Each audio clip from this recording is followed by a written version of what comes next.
पार से राजा जनक दरबार से भगवान के कहानी सुनना से बड़ी फायदा होला होला। इस शरीर के जितना पाप बा सब मिट जाला। लेकिन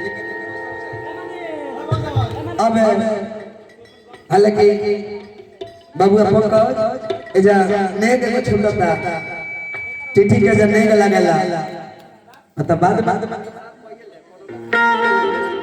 चले अब बात धवन पाती लेकर पहुंचल बड़े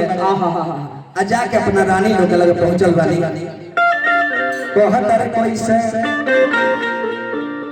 कि अरे आवया रानी हो अरे आवतनी नियारा अरे करे जला में साथी के जुराई तो ना दियारा कहे कि आइल बा जनकपुर से पाती हेरोनिया हो जुराई लो ना छाती पाती पढ़ के अरे जाते सूरज जी महाराज बड़ी खुशी बानी खुशी से आंख में आंसू छलकता कहत के राजा बड़ी खुशी बानी या हो रानी ए रानी हो रानी हो रानी तो खूबे लूटा सोना जाती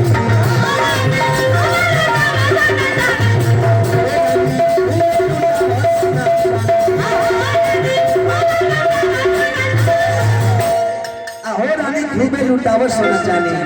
तेरा चंदा तुर ले बारे लगे धन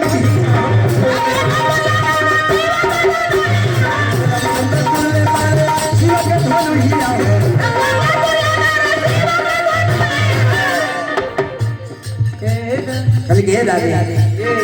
हम बनम समधि तू तो बनबू समधि हम बनम समधि तू तो बनबू समधि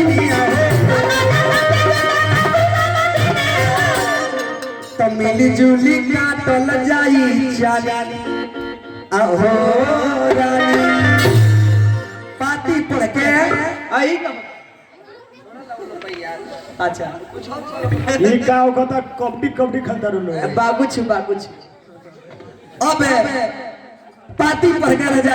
दशरथ जी महाराज बड़ी खुशी बानी आ खुशी में बरात साज के लगन से 27 दिन पहले लेके चलल बानी भगवान विश्वकर्मा से कह के चलते के फोन बनावल गई बरात कमला नदी के किनारे लागल बा ओई जगह नगर के निर्माण भइल नगर का नाम पर विघ्न नगर ओही जब महाराज के ठहरावल गइल बा आइना तिलक के विधि होता कैसे ऐसे ही गाड़ी के रोवारे महादेव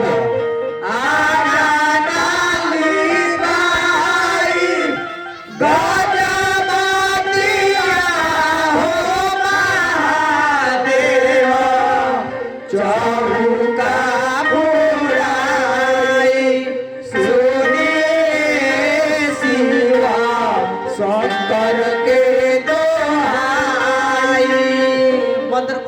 पंडित जी महाराज मंत्र पढ़तानी ओम जयंती मंगला काली भद्रकाली कपालिनी दुर्गा क्षमा शिवा धात्री स्वाहा स्वाहा नमस्तुते काली तौबा बैठले महादेव गइले आलासाई उठुका से बराली गौरा देवी लिया गाई